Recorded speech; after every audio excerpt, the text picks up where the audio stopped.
আপনি দাঁড়ায় গেলেন কেন? সময় মনে হয় না যে ঢাকা শহরের বা আশেপাশে কোথাও এই ট্রাস্ট বা কয়েকটা পেট্রোল পাম্প ছাড়া আর কোথাও খোলা আছে। খোলাও নাই, মানে তেল থাকবে কই থেকে, খোলাই নেই।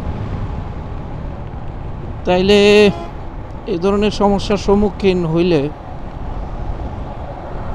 বাইক চালানোটাই টাফ হয়ে যাবে। শুনতেছি মার্কেট প্লেসে বাইক কেনা বেচা একদমই কমে গেছে, সেলসও কমে যাবে স্বাভাবিক, যেহেতু অকটেন নাই। মানুষ নতুন বাইক কিনলে একটু তো চালাতে মন চাই বেশি, স্বাভাবিক। ব্রেকিং পিরিয়ডও যদি আপনি জলদি ওটা শেষ করতে চান তাহলে তো সেক্ষেত্রেও আপনার একটু বাইকটা চালাতে হবে। তো বাইক যদি চালাইতেই না পারেন তাইলে তো সমস্যা। তো এই ক্ষেত্রে আসলে অনেকটাই দায়ী আমরা। এই যে পেট্রোল পাম্প দেখতে পাচ্ছেন একদম বন্ধ, সামনে সাইনবোর্ডের পরেও যেগুলি আছে এগুলিও প্রায় মানে সবগুলি এখন বন্ধ। তো ইমার্জেন্সি কারো ইমার্জেন্সি বলতে এখন আর কিছু নাই। ইমার্জেন্সি হইলে আপনি শেষ, মানে আপনার যদি ইমার্জেন্সি হয় যে না আমার এখন 1 কিলোমিটারের মধ্যে তেল লাগবে, না হইলে কি করব, ওরকম সিচুয়েশন হইলে আপনি শেষ, আপনি ডান। কারণ কোথাওই আপনি তেল খুঁজে পাবেন না। সরকার ট্রাই করতেছে, অনেক কিছুই করতেছে, দেখলাম একটা অ্যাপ বের করছে। রেজিস্ট্রেশন করতে পারলাম না, নাইলে রেজিস্টার করে ফেলতাম আজকেই। তো রেজিস্ট্রেশন করলে নাকি কয়েকটা পাম্পে থেকে সিরিয়াল ছাড়াই নেওয়া যায়। আজকে দেখলাম নিউজটা, যেমন সোনার বাংলা পাম্প, ট্রাস্ট আর কি কি জানি আছে ওইখানে মোটামুটি অটোই চালানো দরকার। কি অবস্থা! এই যে এই জায়গায় একটা বড় পাম্প আছে চৌরাঙ্গি, এটাও বন্ধ। গাইস, তো কালকে আমি রাতে একটা বিষয় নিয়ে আলোচনা করতেছিলাম, যেটা হচ্ছে ফিউল ক্রাইসিস। তো সেইখানে আমি দেখাইছিলাম ফিউল পাম্প যেখানে অনেক দীর্ঘ সারি এবং কিছুটার মধ্যে একদমই বন্ধ। তো এর এক্সটেনশন হিসাবে আমি আজকের ভিডিওটা করতেছি, যেখানে আমি আজকে দেখাবো কিছু রিনাউন ফিউল পাম্প, যেখানে আপনি দেখতে পারবেন যে বিশাল সারি, লাইক দিস ওয়ান।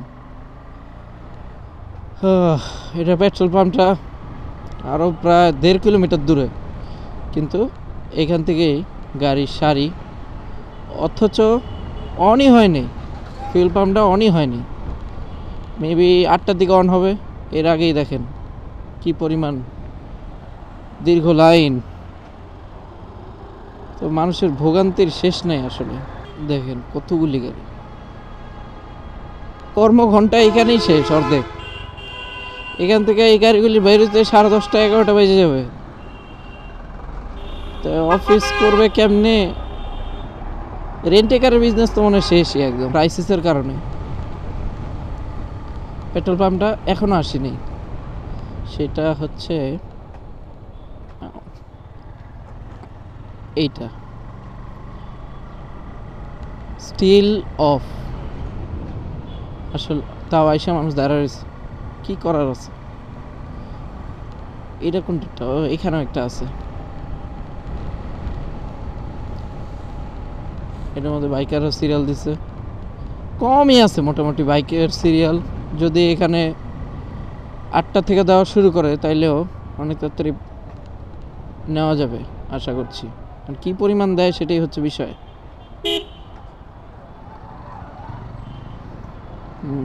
মূলত এই দিক দিয়ে আসছি ট্রাস্টের একটু লাইনটা দেখার জন্য। ওই দিন আমি অনেক কষ্ট করে ট্রাস্টের থেকে তেল নিয়েছিলাম, প্রায় 5 ঘন্টা দাঁড়ায় থেকে। ফার্স্টে আমি দাঁড়াইছি একবার নিকেতনে দাঁড়াইছি, ওইখানে প্রায় 1.5 ঘন্টা শেষ। তারপরে বলতেছে যে তেল নাই। এরপরে তেজগাঁ আরেকটা পাম্প আছে, কি জানি নাম, ক্লিন না, ওই পাশেরটা, ওইটার মধ্যেও 1.5 ঘন্টা 2 ঘন্টা দাঁড়ায় থাকার পরে কি হইলো, একদম পেট্রোল পাম্পের মধ্যে যখন ঢুকে গেছি আমি, প্রায় সামনে 5-6টা বাইক ছিল, এরপরে শুনতেছি যে শেষ।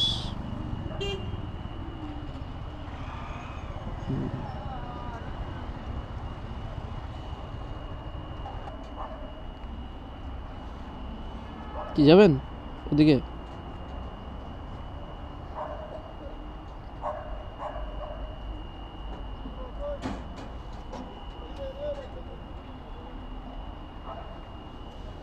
বৃষ্টি নামবে মনে হয়। তো আস্তে আস্তে যেতেছে কেন? এই জায়গায় তো অনেক জোরে যায় ট্রেন। ট্রেন তো এনে অনেক জোরে যায়, এটা আস্তে আস্তে কেন যাচ্ছে?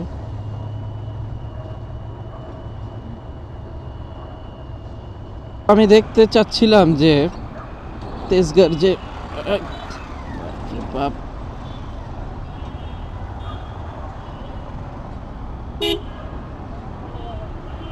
এটা পুরাটাই হচ্ছে ট্রাস্টের লাইন গাড়ির, চিন্তা করা যায়।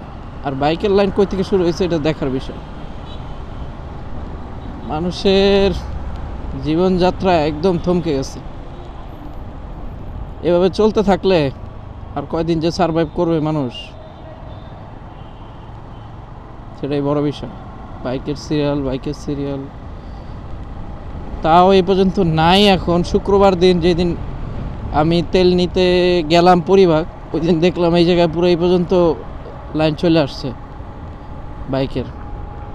যাক ভালো। ট্রাস্টের মজাটা হইলো ট্রাস্টে 24 ঘন্টা দেয়, এর জন্য ট্রাস্টের থেকে নেওয়াটা অনেকেই প্রেফার করে যে না অ্যাটলিস্ট নিতে তো পারবো, 24 ঘন্টা তো দিচ্ছে।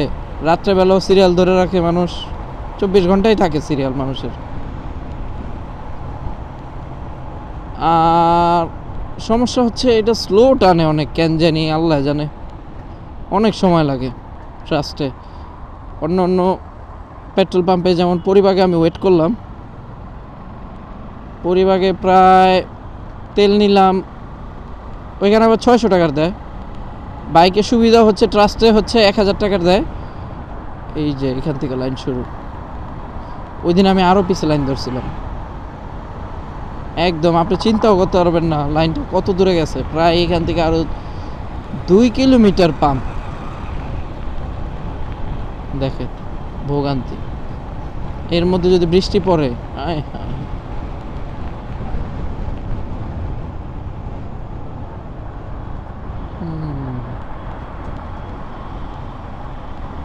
কত বাইক কত। আমারও টেনশন, এমন না যে আমারও টেনশন নাই, তেল আছে, আমারও টেনশন। কারণ আমার ডেইলি প্রায় 1 লিটারের উপরে একটু তেল লাগে। তো আমার আবার 4-5 দিন পরে আবার সেই একই সিরিয়াল ধরতে হবে। তো আমি চিন্তা করছি ট্রাস্টে ধরবো না, আমি পরিবারটাই প্রেফার করি। কারণ ওইখানে ভালো মানে জলদি নেওয়া যায় তাহলে এটা একটা সুবিধা। জলদি নিলে ওরা টান অনেক ভালো, ওইখানে 3টা নজেল দিয়ে দেয়, আর এখানে মেবি 2টা নজেল দিয়ে দেয়। কিন্তু এইসব পাম্পের সুবিধা কি, এইগুলিতে ভালো করে সিরিয়াল মেনটেন করে। যেমন আপনি যদি মনে করেন যে শহরের বাইরে বা কিছু কম রিনাউন্ড ব্র্যান্ডের থেকে যদি ফিউল নেন, সেখানে কি হয় লাইনটা মেনটেন করা কঠিন হয়ে যায়। ওরাও কম এফোর্ট দেয়, আর মানুষও এখানে পুরা কয়েকটা লাইন দিয়ে ঢুকে, শত শত মানুষ। তো এটা একটা সমস্যা, সেক্ষেত্রে এদিক দিয়ে সুবিধা। সামনে আরেকটা পাম্প আছে, সেটা হচ্ছে গিয়ে ওই যে পরিবাগেরটা, ওইটার অবস্থা একটু দেখবো এটা কি অবস্থা। যারা পেট্রোল নেন তাদের জন্য এটা সুখবর আছে। পরিবাগের যে ফিলিং স্টেশন আছে ওইটার মধ্যে পেট্রোলের কোনো লাইন নেই, আপনি 2-3 জনের পরেই প্রায় নিয়ে নিতে পারবেন পেট্রোল। তো যারা পেট্রোল নিতে চান পরিবাগেরটার থেকে নিতে পারেন, আমি মনে করি এটা বেটার। কিন্তু ওরা একটা ঝামেলা করছে, পেট্রোলের লাইনটা হচ্ছে অকটেনের সাথে এমনভাবে রাখছে যে অনেকেই দেখা যায় পেট্রোল নিতে আইসা সুন্দর করে অকটেনের সিরিয়ালটার মধ্যে ঢুকে যায়। তো যখন আমি অকটেন নিচ্ছি ওই সময় দারোয়ান বললো, আরে আপনারা তো খেয়াল করেন নাই, এখানে তো 4-5টা বাইক ঢুকছে। তো তখন তো আমাদের কিছু করার নাই, কারণ আমরা তো ওই সময় সিরিয়ালের সামনে ছিলাম না। যদি থাকতাম তাহলে তো আর কারো ঢুকতে দিতাম না। সবারই মাথা গরম, স্বাভাবিক।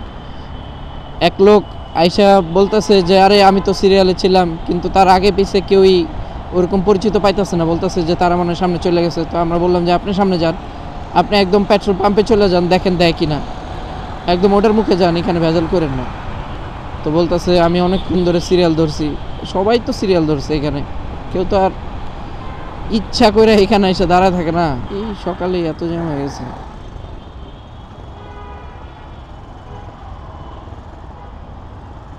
এখান থেকে রাস্তা পারাপার কই জানি লাগাই দিতাস, মানে কোনো নাই, মাপ নাই, কিছু নাই। আরে এই কাটাটা কাটছে কেন এখানে?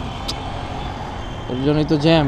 ভালো ওয়েদার, কিন্তু আমার জন্য একটা অসুবিধা, সেটা হচ্ছে গিয়া যদি বৃষ্টি পড়ে ক্যামেরাটা ভিজবে। আর ক্যামেরাটা তো এমনি 20 মিটার পর্যন্ত ওয়াটার রেজিস্ট্যান্ট আছে, কিন্তু আমি তো সাইড কাভারটা খুলে রাখছি এই মাইক্রোফোনটা ইনস্টল করার জন্য। তো সেই ক্ষেত্রে আমার থামতে হবে। আবার আমি ওরকম কোনো ব্যাগও আনি নাই, যেহেতু আমি ডিজিআইতে প্রথম। ডিজিআইতে আসলে ভিডিও করা হয় নাই, কিন্তু এটার মানে যেই কনভিনিয়েন্স দেখলাম খুবই ভালো। ডিজিআইয়ের মানে খুবই, আর এটার অ্যাডভেঞ্চার কম্বো প্যাকে তো অনেক কিছু থাকে। তো যারা হচ্ছে ডিজিআই সম্পর্কে জানতে চান বা ডিজিআই কেমন হবে যদি জানতে চান, তাহলে অবশ্যই আমাকে একটা কমেন্ট করবেন, আমি অবশ্যই বলবো। আর আমি সব কিছু ঘাইটে ফেলছি এটার অডিও আউটপুট পাওয়ার জন্য কি কি করা লাগে। আশা করছি আমার মাইক্রোফোন থেকে ভালো আউটপুট আসতেছে, কারণ আমি সব কিছু ট্রাই করে ফেলছি।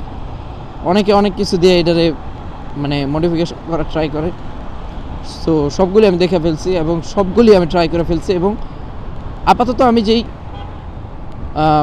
কনফিগারেশনটা আছি ওটা আমার কাছে পারফেক্ট মনে হয়েছে অডিওর ক্ষেত্রে, কিন্তু ভিডিওর ক্ষেত্রে এখনও আমি পারফেক্ট নাই, কারণ এনডি ফিল্টারটা ইনস্টল করিনি আমি এটার মধ্যে। এনডি ফিল্টারটা ইনস্টল করে ফেলবো কয়েকদিনের মধ্যে, এরপরে আরও ভালো আউটপুট পাওয়া যাবে, খুব ভালো সিনেম্যাটিক শট নেওয়া যায় এই এনডি ফিল্টার থাকলে। ডে লাইটে তো খুবই সুন্দর ভিডিও আসে। তো পরিবাগের পাম্পটা এখানে, দেখি কি অবস্থা। এই পাম্পের ভিড় 100% ভিড় থাকবে, স্বাভাবিক। যেগুলি হচ্ছে একদম রিনাউন্ড, এগুলিতে তেল দেয় খুব বেশি, তাই এগুলিতে ভিড় থাকে। এই যে সিরিয়াল তো আছেই। বাইক কোথায়? বাইক বাইক আছে, অবশ্যই আছে। ওই দিন যখন সিরিয়াল ধরছি, আমি সিরিয়াল ধরতে ধরতে একদম ভিতরে যেতে যেতে আমি দেখি যে ওদিক দিয়ে কাটাবো না এসে পড়ছে। মানে সামনে 3 থেকে 400 বাইক ছিল।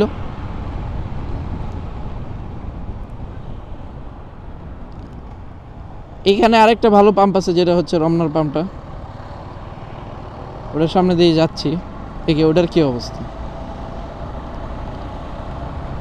ওইটারও সেম অবস্থাই হবে, কারণ এগুলি যেই কয়টা খোলা আছে, মানে হচ্ছে সমস্যাটা কোন জায়গায়, মূল সমস্যা হচ্ছে যে ধরেন ঢাকা শহরে 23টা পাম্প আছে, সাপোজ 23টা পাম্পের মধ্যে যদি 3টা খোলা থাকে, তাহলে প্রেশারটা কেমন পড়বে, এরকমই বিষয়টা।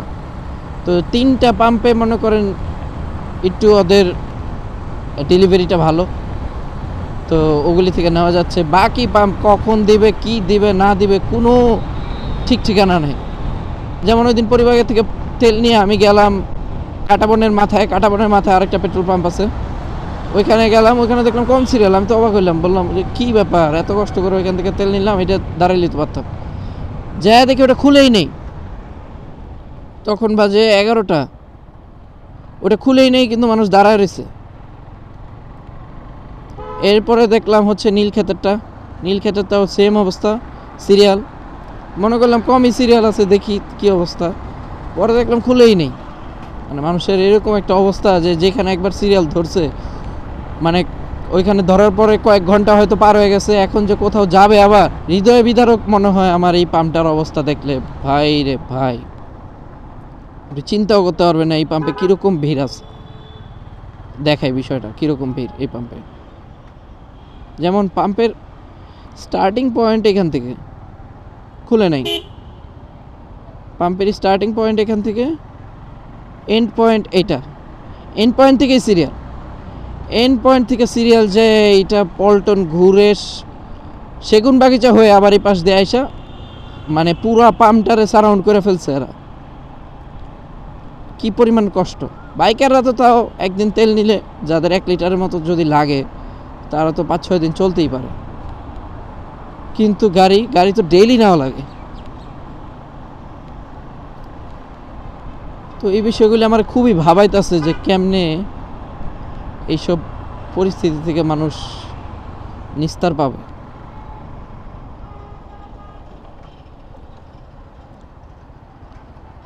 এই যে পুরা এই পাশ দিয়ে যাইতে যাইতে যাইতে যাইতে একদম সেগুন বাগিচা হয়ে ওই পাশ দিয়ে ঘুরে আসছে। আমি আপাতত একটু সেফ আছি, যেহেতু আমার কিছু তেল আছে। 3, 4, 5, 6, 7, 8, 9, 10, 11, 12, প্রায় 6-7 লিটারের মতো আছে মনে হয়।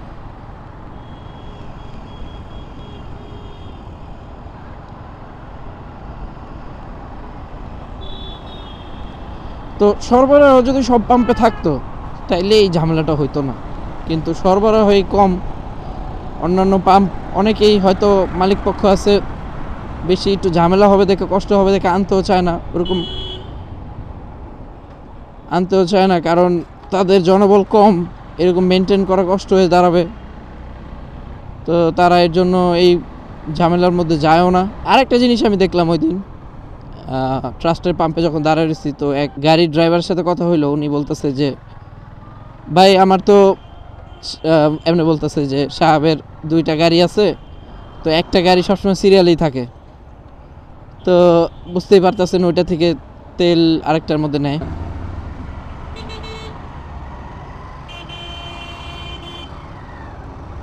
উনি এখনো যেতে পারে নাই। তেজগাঁ থেকে আমার যেমনি মানে চাপ দিয়ে আসলো, আমি তো মনে করছি উনি এতক্ষণে অনেক দূরে দূরে চলে গেছে হয়তো। আমি বুঝি না, ডিজেলের এখনো শর্টেজ হয় নাই, কিন্তু মানুষ অনেক বেশি ডিজেল মজুত করতেছে জায়গায় জায়গায়। কারণ অনেক জায়গায় হচ্ছে ডিজেলটা কন্টেনার দিয়ে নেওয়া যায়, তো ওগুলি নিয়ে নিয়ে অনেকে মজুত করছে। কালকে দেখলাম কোথায় জানি 13,000 লিটার মতো পাইছে মজুত করা।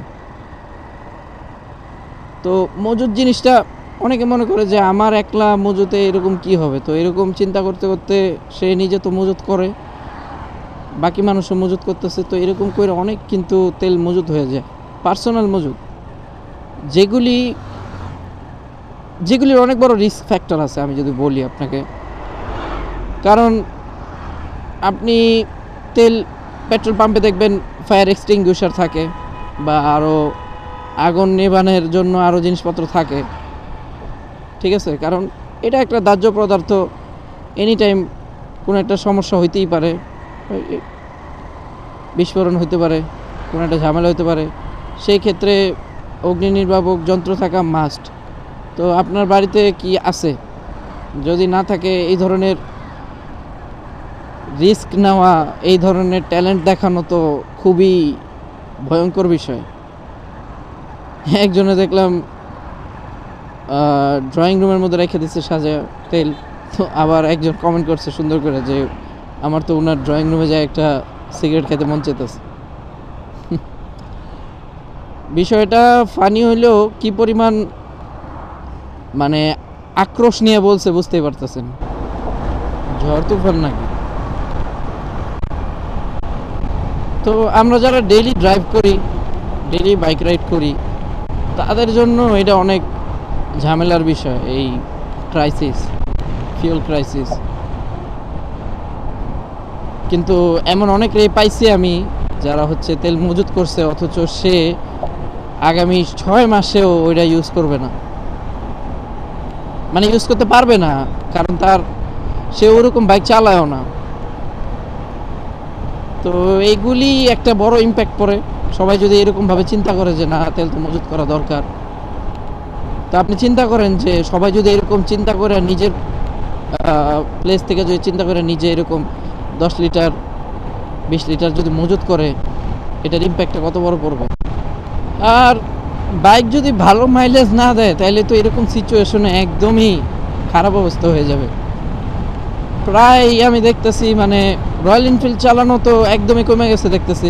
রয়্যাল এনফিল্ড নিয়ে মানুষ তো বেরই হয় না মনে হয়, কারণ মাইলেজ কম দেয়, স্বাভাবিক, এত বড় একটা ইঞ্জিন। ওটার মাইলেজ এমনি কম, তো প্রায় 25-28 এরকম মাইলেজ দেয় কিছু কিছু মডেল। তো এরকম সিচুয়েশনে এরকম গাড়ি চালানো খুবই কষ্টের বিষয়।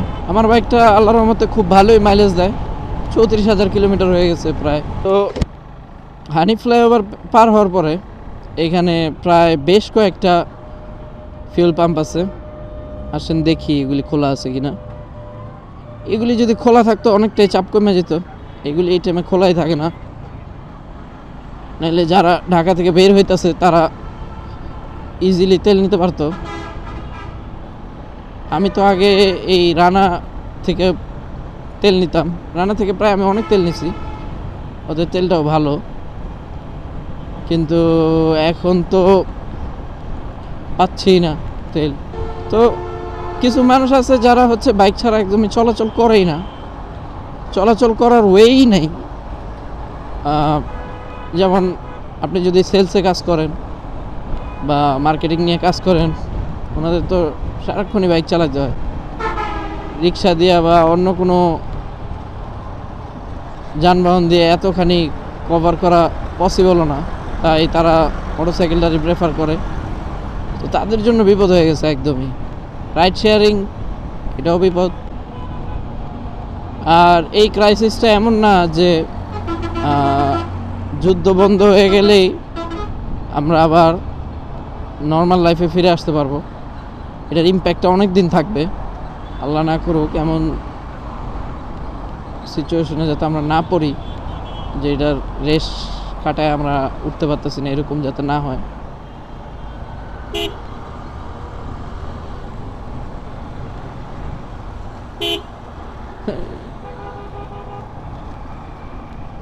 এটাও বন্ধ। তো এটা বলার সুযোগ নাই যে পর্যাপ্ত তেল আছে, তেলের ঘাটতি কিছুটা তো আছেই। এর জন্যই তো পাম্পগুলি এখন বন্ধ থাকে।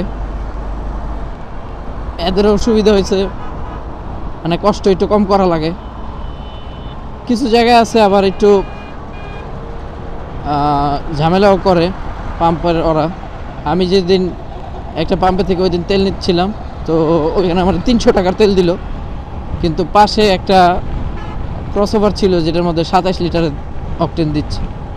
তো আমি জিজ্ঞেস করলাম যে কেন এটার মধ্যে 27 লিটার দিলেন আর আমারে দিচ্ছেন এত কম।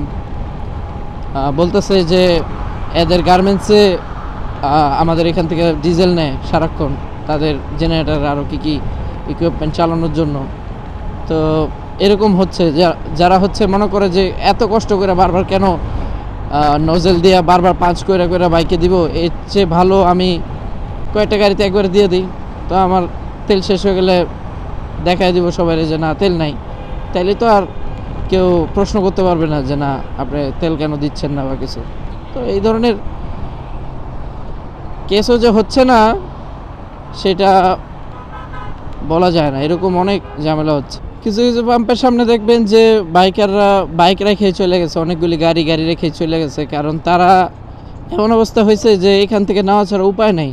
হয়তো অনেকে তেল শেষই হয়ে গেছে বা অনেক বেশি হ্যাসেল করে ফেলছে, এখন আর মানে এইখান থেকে সরে যে আরেক জায়গায় যাবে ওই এনার্জিটাও নাই। তো অনেক ক্রিটিক্যাল এই বিষয়গুলি। এখন এগুলি রেগুলেট করার জন্য অনেক ওয়ে আছে, সরকার ট্রাইও করতেছে। যেমন ফিউল পাস অ্যাপ বের করছে একটা, যেটার মধ্যে আমি রেজিস্ট্রেশন করতে পারতেছি না, ওটা মেনটেন্যান্স ব্রেকে আছে। ওটা মেনটেন্যান্স ব্রেকে থাকার কারণে আমি রেজিস্ট্রেশনই করতে পারলাম না।